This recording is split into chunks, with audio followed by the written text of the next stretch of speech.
రాజశేఖర రెడ్డి గారు ముఖ్యమంత్రిగా ఉండగా మన్మోహన్ సింగ్ గారు, సోనియా గాంధీ గారు మన రాష్ట్రానికి, ఆంధ్ర రాష్ట్రానికి వచ్చి సింగనమల కాన్స్టిట్యుయెన్సీలో బండ్లపల్లి అనే గ్రామంలో దీనికి శ్రీకారం చుట్టడం జరిగింది. ఇది లాంచ్ చేసింది మన ఆంధ్రప్రదేశ్ లో. ఎంతో వైభవంగా లాంచ్ అయిన ఈ యాక్టు ఆంధ్ర రాష్ట్రంలో ఒక ఫేజ్ 1 లో ఒక పైలట్ ప్రాజెక్ట్ గా తీసుకుని మొదలు పెట్టిన యాక్ట్. అప్పటి ముఖ్యమంత్రి రాజశేఖర రెడ్డి గారు ఈ పథకం మీద ప్రత్యేకమైన శ్రద్ధ పెట్టారు. ఆ విషయాలన్నీ ఇటీవల కొప్పుల రాజు గారు కూడా అప్పటి ఆ డిపార్ట్మెంట్ కు ఉన్న ప్రిన్సిపల్ సెక్రటరీగా పనిచేసిన వారైనా ఎంతో వివరించి చెప్పడం జరిగింది. రాజశేఖర రెడ్డి గారు ముఖ్యమంత్రిగా ఉన్న రోజుల్లో ఉపాధి హామీ పథకం ఎంత వైభవంగా జరిగింది అంటే ఈ పథకం ఒక రోల్ మోడల్ అయింది.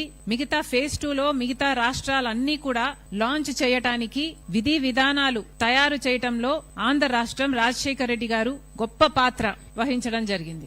రాజశేఖర రెడ్డి గారు ముఖ్యమంత్రిగా ఉపాధి హామీ పథకం ఈ ఆంధ్ర రాష్ట్రంలో ప్రవేశపెట్టినప్పుడు ఎంత అద్భుతంగా ఈ పథకాన్ని అమలు చేశారు అంటే పథకం మొదలైన కొన్ని నెలలకే ఉపాధి హామీ కూలీలు మాకు మధ్యవర్తులు వద్దు, మాకు వేతనాలు ఇయ్యడం మా చేతికి నేరుగా ఇవ్వండి, మధ్యలో చేతులు మారుతుంటే కమిషన్లకు కట్ అవుతున్నాయి అని కూలీలు వాళ్ళ బాధ వ్యక్తం చేస్తే రాజశేఖర రెడ్డి గారు ముఖ్యమంత్రిగా ఒకేసారి 60 లక్షల బ్యాంక్ అకౌంట్లు ఓపెన్ చేయించి వారికి వేతనాలు ఆ కూలీలకు ఆ రోజుల్లో 60 లక్షల మంది డైరెక్ట్ గా వాళ్ళ అకౌంట్లకే పడేటట్టుగా చేసింది రాజశేఖర రెడ్డి గారు. అలాగే ఆ రోజుల్లో ఉపాధి హామీ కూలీలకి 365 రోజులు ఏ రోజైనా సరే పని కల్పించే ఈ పథకంలో సీజన్ అగ్రికల్చర్ సీజన్ లో ఉన్న ఆ 60 రోజులు 90 రోజులు మినహాయింపు కలిగించాలని చాలా ఒత్తిడి వచ్చింది. ఆ రోజుల్లో ఈ అగ్రికల్చర్ సీజన్ లో మినహాయింపు ఉండాలి అని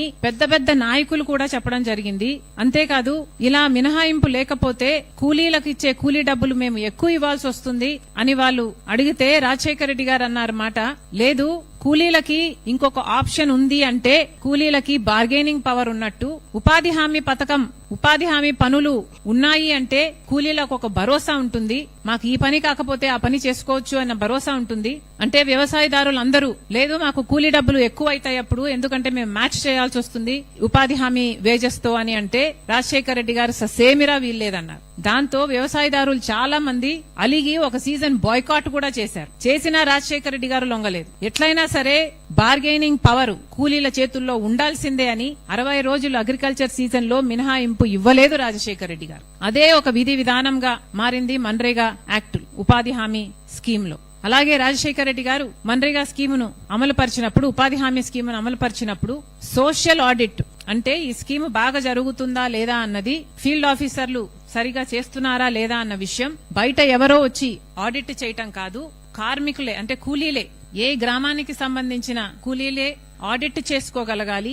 ఏ పనులు ఎంతమంది చేస్తున్నాం, ఎన్ని డబ్బులు వచ్చాయి, ఎవరెవరికి ఇస్తున్నారు అన్న విషయాలు ఆడిటింగ్ కూడా కూలీలే చేసుకోగలగాలి అని సోషల్ ఆడిటింగ్ కూడా ప్రవేశపెట్టింది రాజశేఖర రెడ్డి గారు. ఇలా ఎన్నో విషయాలలో మన్రేగా యాక్ట్ కి విధి విధానాలు రూపొందించడంలో ఆంధ్ర రాష్ట్రం ఒక రోల్ మోడల్ గా నిలిస్తే, ఆ తర్వాత ఫేజ్ 2 లో ఈ national rural employment guarantee act ప్రకారం ప్రవేశపెట్టిన ఈ పథకాన్ని దేశమంతా లాంచ్ చేసినప్పుడు ఆంధ్ర రాష్ట్రం విధించిన లేక ఏర్పరిచిన విధి విధానాలతోనే అమలు పరచడం జరిగింది. అది కూడా 20 ఏళ్లగా. 20 సంవత్సరాలైంది ఉపాధి హామీ పథకం ప్రారంభమై. 20 ఏళ్లగా కూలీలందరికీ ఆత్మవిశ్వాసం ఉండేది, ఆత్మగౌరవం ఉండేది.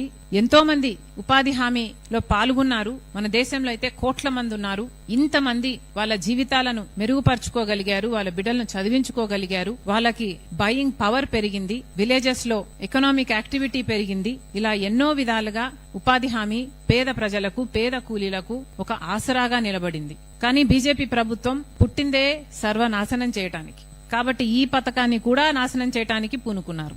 ఇంత బ్రహ్మాండమైన పథకం, దేశ విదేశాల నుంచి వచ్చి రీసెర్చ్లు చేసిన పథకం, దేశ విదేశాలు ప్రపంచంలోనే ఇది అద్భుతమైన పథకంగా పేరు తెచ్చుకున్న ఈ పథకాన్ని కూడా నిర్వీర్యం చేయటానికి ఈ రోజు బీజేపీ పార్టీ పూనుకుంది. అందుకే ఈ పథకానికి ఆల్టర్నేటివ్ గా విబి గ్రామ్జీ అని ఇంకో పథకాన్ని ప్రవేశపెడుతున్నాము అని కేంద్రం మొన్న ప్రకటించి ఒక యాక్ట్ ని తీసుకురావడం జరిగింది. మొట్టమొదటిగానే రావడంతోనే మహాత్మా గాంధీ పేరుని ఈ యాక్ట్ లో నుంచి తొలగించడం జరిగింది.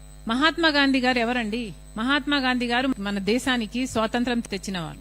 గ్రామ స్వరాజ్యం ఉంటేనే దేశం బాగుపడుతుంది అని చెప్పిన వాళ్ళు, డీసెంట్రలైజేషన్ ఆఫ్ పవర్ ని అడ్వకేట్ చేసిన వాళ్ళు. కాబట్టే ఈ రోజుటికి కూడా మన గ్రామాలలో అంతో ఇంతో పవర్ మిగులుంది. కానీ మహాత్మా గాంధీ గురించి వీళ్లకు తెలియక కాదు, కానీ మహాత్మా గాంధీ అంటే వీళ్ళకి ద్వేషం కాబట్టి ఈరోజు మహాత్మా గాంధీ గారి పేరు తీయడం జరిగేది. మహాత్మా గాంధీ గారిని RSS సభ్యుడు గాడ్సే కూనీ చేస్తే ఈరోజు మహాత్మా గాంధీ పేరు పెట్టుకున్న ఈ పథకాన్ని కూనీ చేయడానికి పూనుకున్నాడు మోడీ గారు. మరి వీళ్ళని ఏమనాలి? ఈరోజు మహాత్మా గాంధీ గారి ఆశయాలను కూడా కూనీ చేయడానికి వీళ్ళు సాహసం చేస్తున్నారు అంటే వీళ్ళలో ఎంత పొగురుందనుకోవాలి.